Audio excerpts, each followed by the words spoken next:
पहाड़ की चोटी तक पानी। फरमाया नूह बिठाओ, एक एक जोड़े को बिठाओ, इसमें बिठाओ नूह अलैहिस्सलाम, अब ये कौम गर्क होने वाली है, हम इसको बर्बाद करने वाले हैं। नूह का बेटा भी था अलैहिस्सलाम, बेटा तो बेटा है, खून है। कहा अल्लाह मेरा अहल है। अल्लाह ने डांट दिया, जी नहीं ए नूह, ये आपका अहल नहीं है, ये आपका खानदान नहीं हो सकता, कैसी बातें कर रहे हैं आप। ये आपका अहल वो है कि जो हमारे ऊपर ईमान लेकर आया है, आपके लोग वो हैं जो हम पर ईमान रखते हैं, आपके दोस्त वो हैं कि जो आपकी बात की पैरवी करते हैं। अगर आपकी सगी औलाद भी है अल्लाह पर ईमान नहीं रखती, वो आपका अहल नहीं, आइंदा ऐसा मत बोलिएगा। डांट दिया, डांट पड़ गई नूह अलैहिस्सलाम। अजाब आया, गर्क हो गए, सारे बर्बाद हो गए, सब तबाह हो गया। वो बेटे से भी कहा आजा, बेटे ने कहा मैं चढ़ जाऊंगा ऊपर। कहा नहीं, आज कोई नहीं बचा सकता तुझे। कल 11वें सिपारे में सूरह यूनुस हम पढ़ रहे थे, खुलासा बयान हो रहा था, और 11वें सिपारे के आखिरी पेज पर ही सूरह हूद की इब्तिदा हो जाती है। सूरह यूनुस के फौरन बाद सूरह हूद का आगाज होता है और 11वें सिपारे के आखिरी सफ़े पर इसका आगाज हो रहा है। एक बात जरा तवज्जो से सुनिएगा कि सूरह यूनुस में 3 अहम अहकामात हैं। एक तो ये कि अल्लाह की तरफ से उतरी हुई वही की इत्तिबा करें। इत्तिबा किसकी है? अल्लाह की तरफ से उतरी हुई वही की इब्तिदा है, इत्तिबा है, ताबेदारी है। दूसरा यह कि आपने सब्र करना है, लोगों की बातों पर हर मामले में सब्र करना है। और तीसरी चीज यह है कि ये दोनों काम उस वक्त तक करने हैं जब तक कि अल्लाह आपको अपने पास ना बुला ले।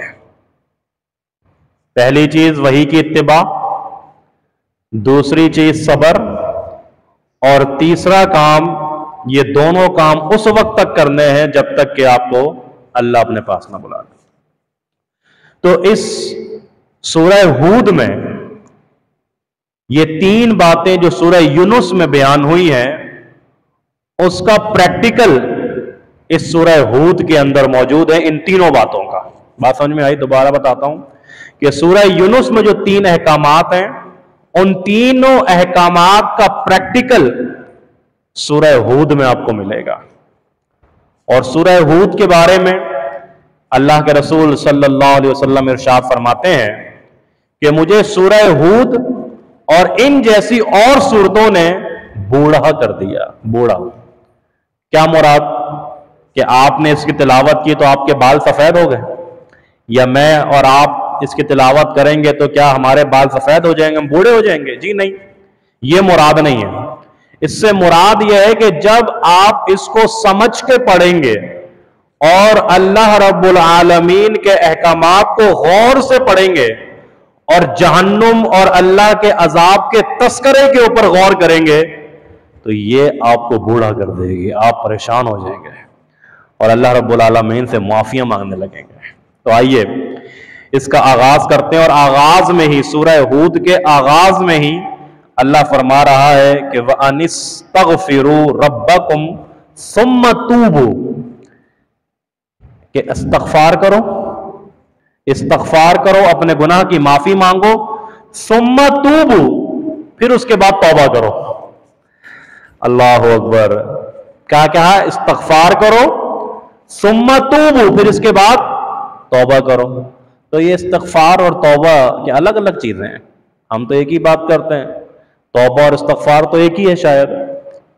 तो आइए इसमें फर्क जान लेते हैं, क्योंकि अल्लाह का कलाम है। अल्लाह ने कहा है कि इस्तगफार करो फिर तौबा करो, तो कोई तो बात होगी। तो इस्तगफार का मानी क्या है? इस्तगफार का मानी तलबल अफ, अल्लाह रब्बुल आलमीन से अपने गुनाहों की मुआफी तलब करें।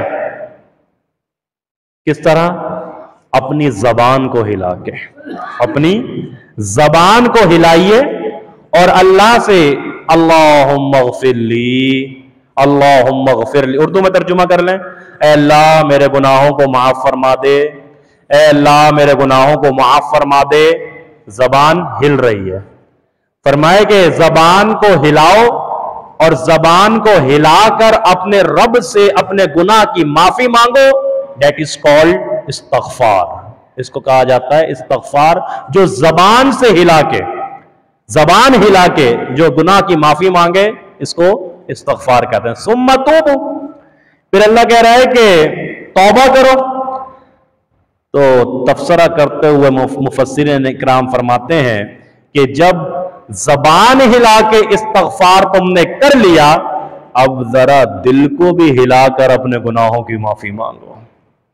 तुम्मा तूबू, तौबा ये है। इस्तग़फ़ार जबान हिला के माफी मांग ली, अस्तग़फ़िरुल्लाह अस्तग़फ़िरुल्लाह अस्तग़फ़िरुल्लाह, अल्लाहुम्मा ग़फ़िरली, अल्लाहुम्मा अंता रब्बी ला इलाहा इल्ला अंता, सय्यदुल इस्तग़फ़ार पढ़ लिया, उर्दू में बोल दिया अल्लाह मेरे गुनाह को माफ कर दे, जबान हिल रही है।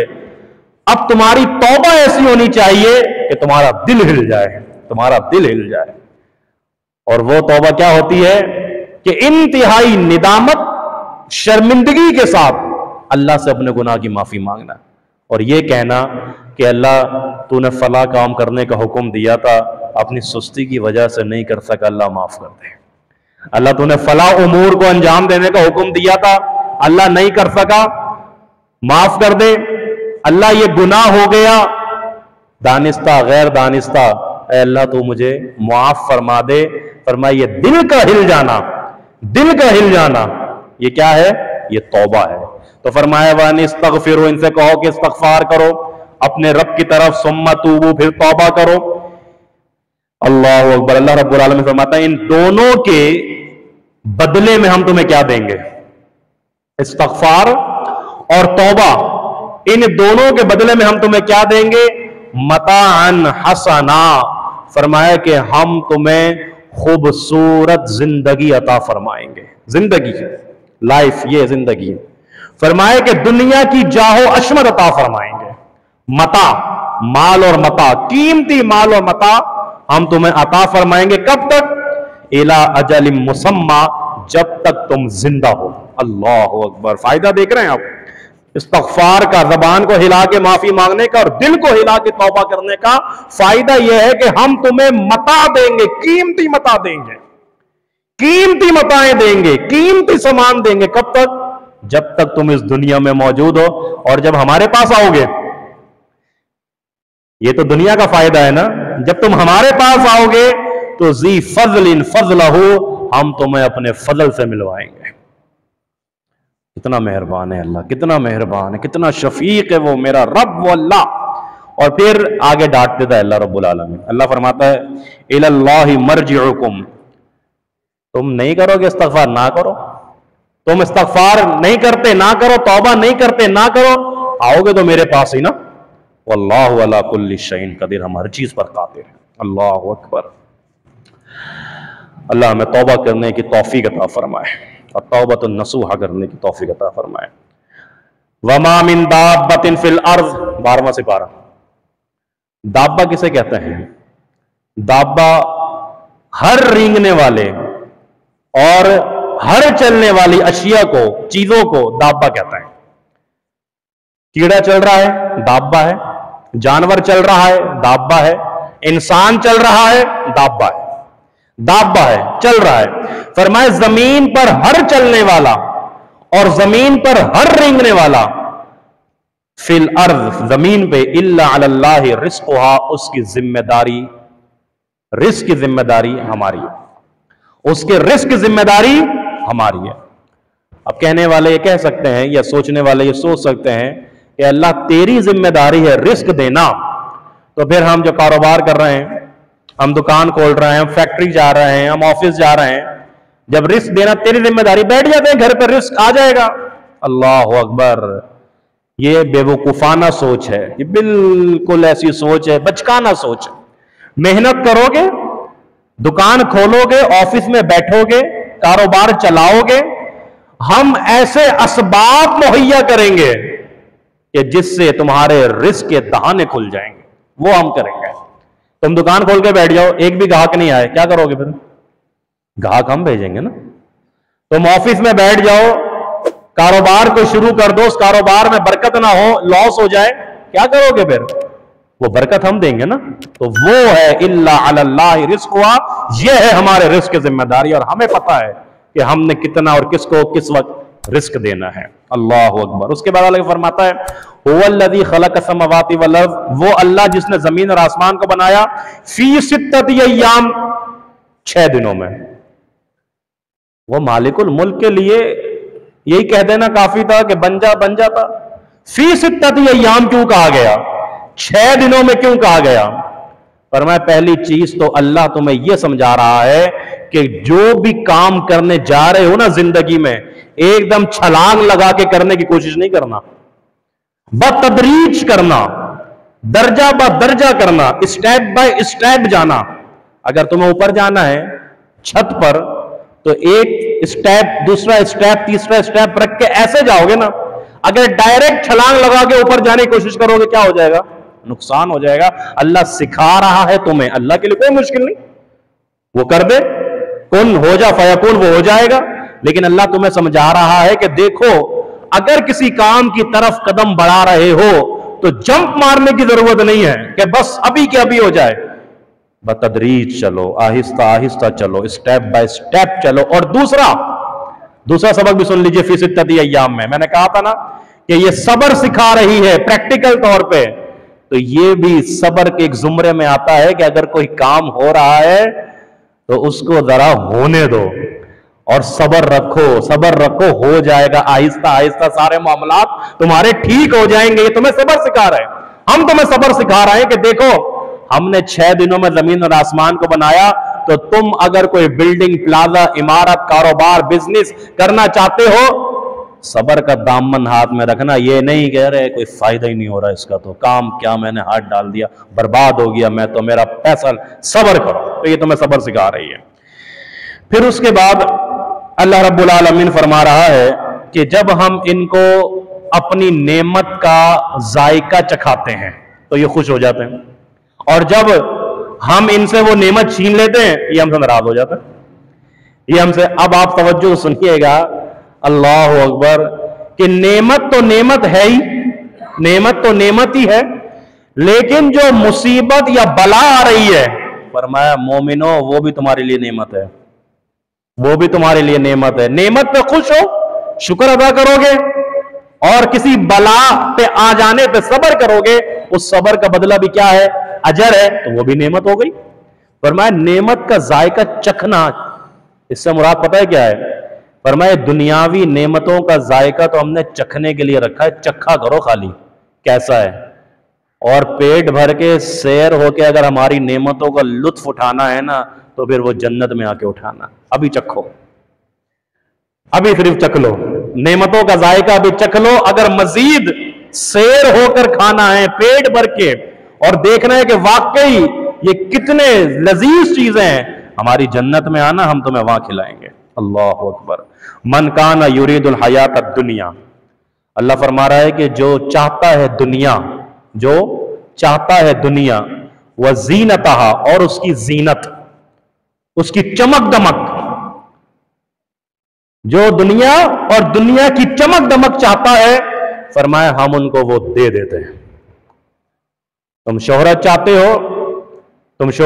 हो, मशहूर होना चाहते हो, हम दे देंगे। तुम नाच कर मुजरे करके मशहूर होना चाहते हो सोशल मीडिया पे, हो जाओगे मशहूर। तुम जीनत चाहते हो ना, चकाचौंध रोशनियां, लोग आवाजें लगा रहे हो, फला आ गया, सेल्फियां ले रहे हो, दुनिया चाहिए ना, दे देंगे दुनिया। आगे की आयत हिला देने वाली है। अल्लाह कह रहा है उलाइकल लज़ीना लैसा लहुम फिल आखिरा, दुनिया हम दे देंगे, लेकिन आखिरत में तुम्हारे लिए हमारे पास इल्लन नार, आग के अलावा कुछ नहीं। अल्लाह अकबर। यह आयत अगर गौर से पढ़ लेना तो दुनिया की ज़ेबो ज़ीनत हीच लगने लगे। क्या है ये? कुछ भी नहीं है ये ज़ेबो ज़ीनत।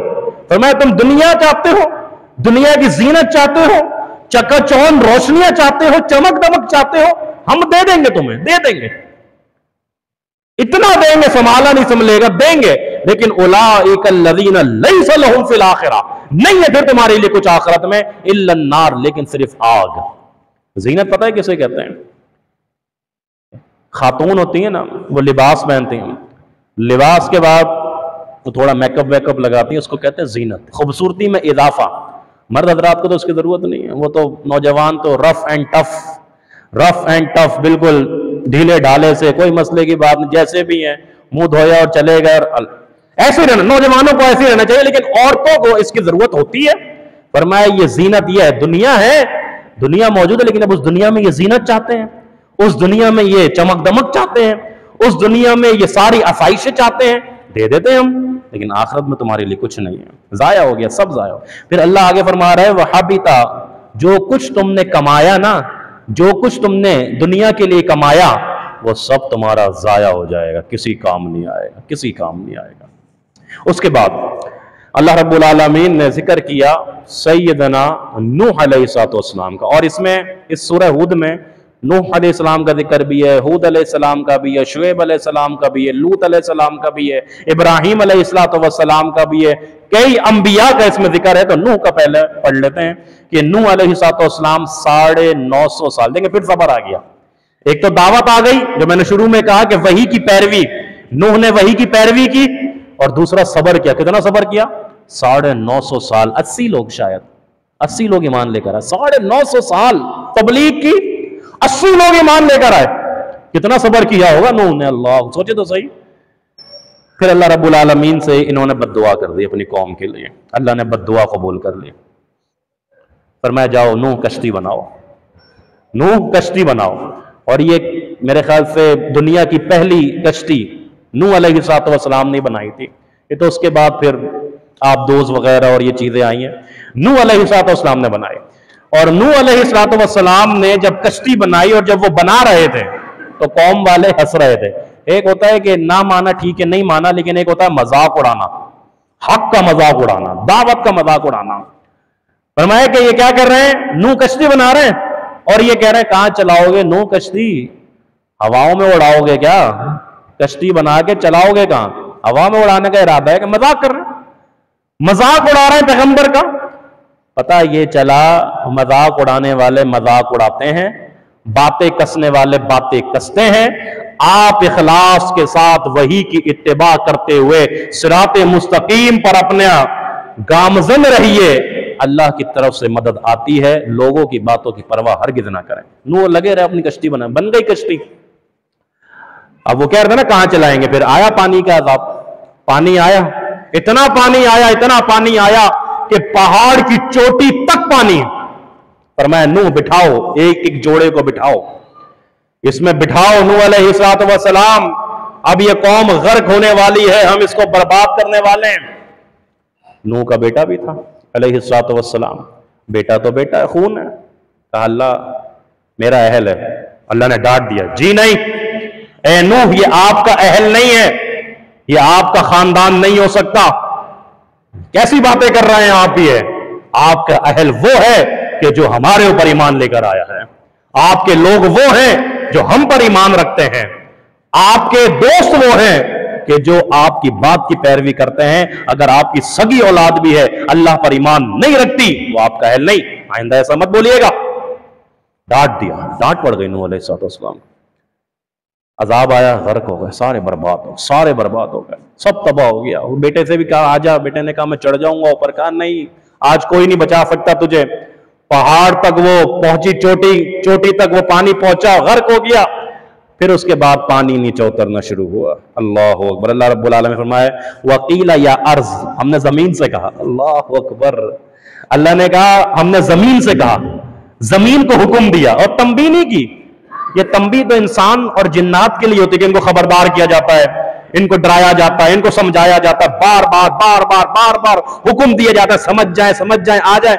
जो बेजान होती मखलूक है ना, यानी जमीन जाहिर तो बेजान है लेकिन है अल्लाह की मखलूक, उनको कोई तंबीह नहीं होती। कहा बस ए जमीन, अब तेरे लिए हुक्म यह है कि इस पानी को निगल ले, इस पानी को पी जा। अल्लाह अकबर। वगीज़ल मा, फरमाया कि पानी को पी जा, पानी को अपने अंदर समो ले। यही काफी नहीं था कि अल्लाह रब्बुल आलमीन हुक्म देता कि बस अब जो चीजें मौजूद हैं उसको समोले अपने अंदर। पानी का जिक्र क्यों किया अल्लाह ने? इसलिए किया कि अगर पानी का लफ्ज इस्तेमाल ना होता जमीन के लिए तो जमीन तो पहाड़ों को भी समो लेती, जमीन आसमान को भी समो लेती, जमीन पे जो कुछ मौजूद था वो सब अपने अंदर ले लेती। इसलिए अल्लाह ने कहा कि हर किसी को नहीं, पानी को पी जा। अल्लाह अकबर। इस तरह अल्लाह रब्बुल आलमीन ने नूह अलैहिस्सलाम की कौम को बर्बाद कर दिया। हूद अलैहिस्सलाम का जिक्र भी है। अच्छा, हूद, इतने अंबिया का जिक्र है इस सूरह करीमा में, लेकिन इसका नाम क्या रखा गया? सूरह हूद। क्यों? हूद अलैहिस्सलाम का जो एटीट्यूड था ना अपनी कौम के लिए, और जो कहते हैं ना डेयरिंग थी, डेयरिंग, वो किसी नबी का नहीं। नबी, सब नबियों ने दावत दी, सब नबियों ने दावत दी, अजाब भी आया, अजाब में मुब्तला, लेकिन जो डेयरिंग और एटीट्यूड हूद अलैहिस्सलाम का था, मिन दूनिही फकीदूनी जमीअन सुम्मा ला तुनज़िरून। हूद ने कहा जाओ तुम सारी की सारी कायनात को लेकर आ जाओ अल्लाह के अलावा, चाले जितनी तुम्हें चलनी है तुम चल लो, मैं देखता हूं तुम मेरा क्या बिगाड़ सकते हो। ये डेयरिंग होनी चाहिए ना, एक मोमिन जिसके अंदर ईमान हो, तवक्कल, भरोसा, एटीट्यूड भी फिर उसका ईमान वाला ही होना चाहिए ना। जाओ जो कर सकते हो कर लो, ले आओ पूरी कायनात को, अल्लाह के अलावा जिसको चाहो लेकर आ जाओ, जितने मकर और चाले चलनी है चल लो, मैं देखता हूं तुम मेरा क्या बिगाड़ते हो। और वो क्यों? इन्नी तवक्कल तो अल्लाह, हम अल्लाह पे भरोसा करते हैं भाई, मेरा भरोसा अल्लाह पर है। ये डेयरिंग, ये एटीट्यूड ऐसे ही नहीं आया, ये तौहीद से आया है, ये अल्लाह पर ईमान रखने से आया है, ये अल्लाह पर तवक्कुल रखने से आया है। फरमाया इन्नी तवक्कलतु अलल्लाहि रब्बी व रब्बकुम व रब्बिकुम, मैं तवक्कुल रखता हूं, भरोसा रखता हूं उस रब पे जो मेरा भी रब है, तुम्हारा भी रब है। ये एटीट्यूड किसी नबी का नहीं था। जो हूद अलैहिस्सलाम, अल्लाह ने इनका नाम सूरह करीमा इनके नाम पे रख दी, सूरह हूद। बहरहाल ये भी बर्बाद कर दिया था अल्लाह रब्बुल आलमीन ने। उसके बाद अल्लाह रब्बुल आलमीन ने शुएब अलैहिस्सलाम का जिक्र भी किया, बोला तुम शिर्क भी करते हो, नाप तोल में कमी भी करते हो, शर्म नहीं आती तुम लोगों को? एक तो शिर्क भी कर रहे हो और डंडी भी मार रहे हो तोलते हुए, बर्बाद कर दिया। लूत अलैहिस्सलाम की कौम बर्बाद कर दिया, नूह अलैहिस्सलाम की कौम अजाब आ गया, बर्बाद कर दिया। और उसके बाद अल्लाह अकबर, एक और भी बड़ा काबिल जिक्र वाकया है, मैं चाहता हूं कि आप लोग सुन के जाइए। और मैंने शायद ये पिछली दफा भी बयान किया था और इसके ऊपर पूरे जुमे भी मेरे हुए थे, लेकिन एक अहम बात जो मैं आपके सामने रखना चाहता हूं वो ये है कि इब्राहिम अलैहिस्सलाम के पास में कुछ लोग आए, उनको देखकर इब्राहिम ने कहा अस्सलाम वालेकुम, उन्होंने कहा जी वालेकुम अस्सलाम। कौन लोग हैं पता नहीं, लेकिन फमा लबिसा अंजा बिइजलिन हनीज, बछड़ा लेकर आ गए भुना हुआ। अल्लाह अकबर, जियाफत के लिए, मेहमान नवाजी के लिए। इब्राहिम तो मशहूर थे जियाफत में, मेहमान नवाजी में। अब हमारा पता नहीं क्या हाल है, हम लोग मशहूर हैं या नहीं जियाफत में। 11 रोजे हो गए, किसी ने कोई चाय तक नहीं पूछी है। कोई होना चाहिए ना, लोग बैठे हुए हैं, कुछ 8, 10, 12, 15 खवातीन भी बैठी हुई हैं, कुछ चाय शाय का सेशन तो होना चाहिए कि चलो कोई चाय अपनी तरफ से पिला दे, आज कोई शरबत लेकर आ जाए। ये मेहमान नवाजी, इब्राहिम को पता भी नहीं कौन आया है, इब्राहिम को पता भी नहीं है कि कौन आया है, और लेकर आ गए क्या? जबरदस्त किस्म का भुना हुआ गोश्त, ब्रोस कह लें, और रोस्ट लेकर आ गए थे उन लोगों के लिए। ये निम्को, ये चिप्स, ये पेटीज, ये आइस पेस्ट्री, ये चीजें नहीं, बेहतरीन ज़ियाफत का इंतजाम किया। और जब देखा कि वो खा नहीं रहे तो डर गए कि भाई खा क्यों नहीं रहे, क्योंकि वो तो फरिश्ते थे और फरिश्तों को इसकी हाजत है नहीं। अब जब डरे ना तो उन्होंने कहा कालू ला तखफ, ए इब्राहिम डरे मत, हम वही हैं कि जो लूत अलैहिस्सलाम की कौम की तरफ है, यानी फरिश्ते हैं, हम डरे नहीं आपसे। वमरातुहु काइमा, इब्राहिम की बीवी बूढ़ी औरत पर्दे की ओर से, पीछे दीवार की ओर से देख रही थी कि इब्राहिम पहले इनके लिए खाना रख रहे हैं, अब जब ये खाना नहीं खा रहा है तो डर गए, पता नहीं कौन है। ये मंजर देख के अल्लाह कह रहा है फज़ाहिकत, वो मुस्कुराने लगी। देखो इब्राहिम को, हमारे बड़े मियां को देखो कैसे डर गए हैं, मुस्कुराने लगी। फबश्शरनाह बिइस्हाक, अल्लाह ने कहा हमें इनकी मुस्कुराहट इतनी पसंद आई कि हमने इनको खुशखबरी दे दी इसहाक अलैहिस्सलाम की, तुम बे औलाद हो, अल्लाह तुम्हें साहिब औलाद बना देगा। पता है इस पे तफसरा क्या हुआ था? इस पे अजीम शान तफसरा यह था कि घर में अगर परेशानियां भी है ना और थोड़ी बहुत मुसीबतें भी हैं, बीमारियां भी हैं, कोई बात नहीं, चेहरे पे मुस्कुराहट रखें। फज़ाहिका, मुस्कुरा रही थी ये, चेहरे पे मुस्कुराहट रखें। अल्लाह रब्बुल आलमीन की तरफ से बशारतें नाजिल होती हैं, खुशखबरियां नाजिल होती हैं। फरमाया जाओ हम तुम्हें इसहाक की खुशखबरी देते हैं। इसहाक ही नहीं, इसहाक के साथ याकूब की खुशखबरी भी ले लो। और कहने लगी ये कैसे होगा? बीवी कहने लगी कैसे हो सकता है कि आप बूढ़े हैं, मैं बांझ हूं, ये कैसे हो सकता है? मैं भी बुढ़िया, आप भी बूढ़े, ये कैसे हो सकता है? इन्ना हाज़ा लशैउन अजीब, ये तो बड़ी अजीब सी बात है, ये कैसे हो सकता है? अल्लाह अकबर। फरमाया ताज्जुब करती हो हमारे हुक्म पर, हमारी कुदरत पे ताज्जुब करती हो? हमारे लिए असबाब कोई मायने नहीं रखते। तुम बुढ़िया, तुम्हारा शौहर बूढ़ा, तुम्हारी हड्डियां कमजोर, तुम्हारे शौहर की हड्डियां कमजोर, लेकिन हम देने पर आए तो इसीलिए तो कहा गया कि अल्लाह की कुदरत पे जिनको यकीन होता है वो अल्लाह से चीजें अजीब व गरीब मांगते हैं। मांगा करें अल्लाह अजीब व गरीब चीज, अल्लाह के लिए मुश्किल कुछ मुश्किल, वो कहने ये तो अजीब बात हो गई। कहा कोई अजीब बात नहीं, अल्लाह के हुक्म पर ताज्जुब करती हो, अल्लाह की कुदरत पर ताज्जुब करती हो, हमारे लिए कुछ मुश्किल नहीं, हमसे मांगा करो, सवाल किया करो, चेहरे पे इस्माइल, मुस्कुराहट रखा करो। ये शिकवे शिकायत, लड़ाई झगड़े पे क्या हासिल होगा? बरकतें उड़ जाती हैं। बरकतें चाहते हो, मियां बीवी चेहरे पे मुस्कुराहट रखें, हल्की सी मुस्कुराहट होगी, थोड़ा बहुत हंसी मजाक होगा, घर का माहौल अच्छा होगा, आसमान से बशारतें उतरती हैं जी। बशारत भी कैसी? बे औलाद हो, साहिब औलाद कर, ऐसी नेमत देंगे तुम्हें। इसके बाद सूरह यूसुफ शुरू होती है, तो कल इंशाअल्लाह हम सूरह यूसुफ के हवाले से ही चंद गुजारिशात, फिर उसी में हम इंशाअल्लाह 13वां सिपारा भी मिला लेंगे। अल्लाह रब्बुल आलमीन से दुआ है कि अल्लाह रब्बुल आलमीन हम सबको अमल करने की तौफीक अता फरमाए। अस्सलामु अलैकुम व रहमतुल्लाह।